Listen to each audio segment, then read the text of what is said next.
Iran மீது America, Israel நடத்தி வரும் தாக்குதல் காரணமாக கடந்த வாரத்திலிருந்து தங்கம் மற்றும் வெள்ளி விலை குறைந்து வந்தது. வார தொடக்க நாளான இன்று காலை தங்கம் மற்றும் வெள்ளி விலை அதிரடியாக குறைந்தது. சவரனுக்கு ரூபாய் 5360க்கும் கிராமுக்கு 670 ரூபாயும் குறைந்து 1 கிராம் தங்கம் ரூபாய் 12,950க்கும் சவரன் ரூபாய் 1,03,600க்கும் விற்பனையானது. இந்த நிலையில் தங்கம் விலை இரண்டாவது முறையாக தற்போதும் குறைந்துள்ளது. அதன்படி கிராமுக்கு 280 ரூபாய் குறைந்து 1 கிராம் 12,670க்கும் சவரனுக்கு 2,240 ரூபாய் குறைந்து 1 சவரன் 1,01,360 ரூபாய்க்கும் விற்பனையாகிறது. மொத்தத்தில் தங்கம் விலை இன்று ஒரே நாளில் 7,600 ரூபாய் குறைந்துள்ளதால் இல்லத்தரசிகள் மகிழ்ச்சி அடைந்துள்ளனர். தமிழக சட்டசபை தேர்தல் அடுத்த மாதம் 23ஆம் தேதி நடைபெற உள்ளது. இதற்கான வேட்புமனு தாக்கல் வருகிற 30ஆம் தேதி தொடங்க இருக்கிறது. இந்த தேர்தலில் திமுக சார்பில் போட்டியிட உள்ள வேட்பாளர்களுக்கான நேர்காணல் அண்ணா அறிவாலயத்தில் நடந்து வருகிறது. இன்றுடன் நேர்காணல் முடிவடைகிறது. இதைத் தொடர்ந்து திமுக வேட்பாளர் பட்டியல் மற்றும் தேர்தல் அறிக்கைகளை முதலமைச்சர் மு.க.ஸ்டாலின் வெளியிட உள்ளார். இதன் பிறகு முதலமைச்சர் மு.க.ஸ்டாலின் திமுக கூட்டணி கட்சி வேட்பாளர்களை ஆதரித்து மாவட்டமாக சென்று பிரச்சாரம் செய்ய இருக்கிறார். அநேகமாக ஏப்ரல் மாதம் 3ஆம் தேதியிலிருந்து முதலமைச்சர் மு.க.ஸ்டாலின் பிரச்சாரத்திற்கு புறப்படுவார் என அறிவாலய வட்டார தகவல்கள் தெரிவிக்கின்றன. தமிழகத்தில் திமுக தலைமையிலான கூட்டணியை வீழ்த்தி ஆட்சியை பிடிக்க வேண்டும் என்கிற எண்ணத்தில் அதிமுக தலைமையிலான தேசிய ஜனநாயக கூட்டணி தீவிரமாக செயல்பட்டு வருகிறது. அதிமுக கூட்டணியில் இடம்பெற்றுள்ள பாஜக, அன்புமணி தலைமையிலான பாமக, டிடிவி தினகரனின் அமமுக ஆகிய கட்சிகளுக்கான தொகுதிகளை இறுதி செய்வது தொடர்பாக பியூஷ் கோயல் இன்று சென்னை வந்தடைந்தார்.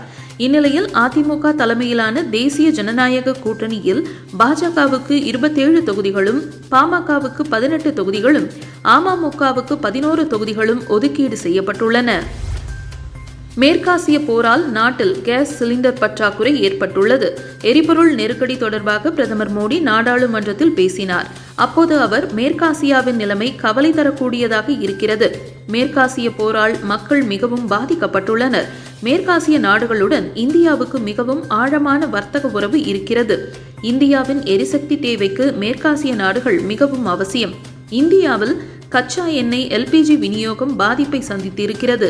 எரிபொருள் பிரச்சனையால் ஏற்படும் பாதிப்புகளை குறைக்க மத்திய அரசு முயற்சித்து வருகிறது என்றார். மத்திய கிழக்கில் போர் நடந்து வருவதால் கச்சா எண்ணெய் விநியோகம் பாதிக்கப்பட்டுள்ளது. இதனால் சர்வதேச சந்தையில் கச்சா எண்ணெய் விலை அதிகரித்துள்ளது. இந்த நிலையில் ஈரான் எண்ணெய் மீது விதித்திருந்த தடையை 1 மாதத்துக்கு நீக்குவதாக அமெரிக்கா அறிவித்துள்ளது. இது தொடர்பாக அமெரிக்க கருவூலத்துறை அமைச்சர் ஸ்காட் பெசன்ட் பேசும்போது, ஈரானுக்கு எதிரான ராணுவ நடவடிக்கைகளில் வெற்றி பெற்று வருகிறோம். தற்போது கடல் போக்குவரத்தில் தேங்கியுள்ள ஈரானின் எண்ணெயை விற்பனை செய்ய 30 நாட்களுக்கு அனுமதிக்கப்பட்டுள்ளது.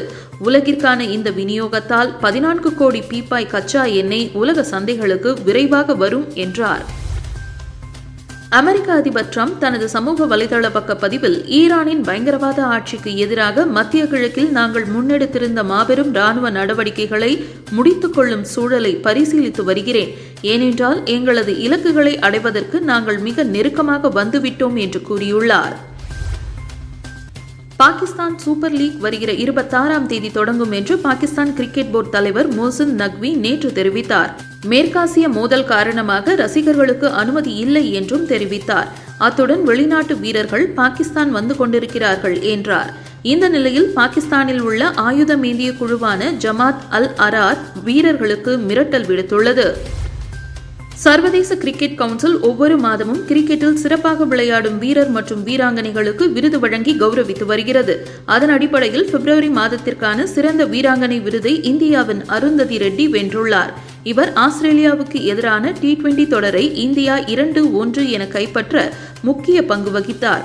3 போட்டிகளில் 8 விக்கெட்டுகள் சாய்த்தார்.